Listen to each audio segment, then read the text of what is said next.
Hi there, it's Hisashi.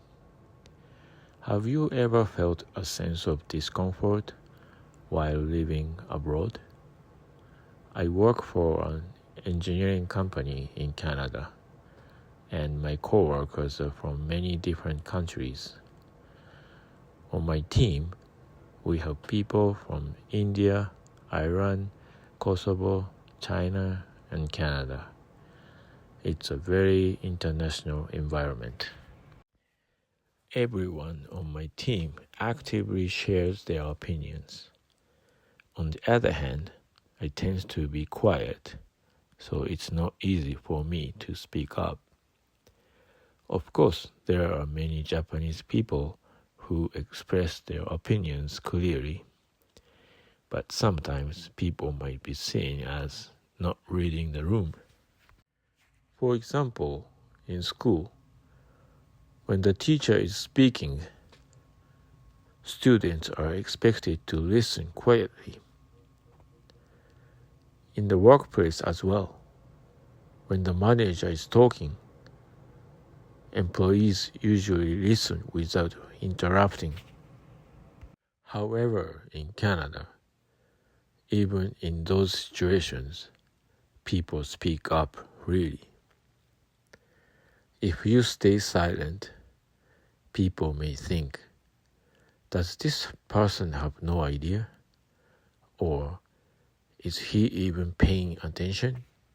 In Japan, being quiet doesn't usually have negative image. But in Canada, if you don't speak, people might think you are shy. And then that come across as negative image. Through this experience, I realized something important. In Japan, there is a culture of reading the room. There are unspoken rules where people understand each other without saying much. Because of that, people naturally get less vocal. Since I grew up in that kind of environment, I wasn't used to express my opinions clearly in Canada. At first, I felt very uncomfortable. This difference may seem small, but I believe this can shape a country is like. In Canada, people openly express their opinions, and I feel this is closely connected to the foundation of democracy.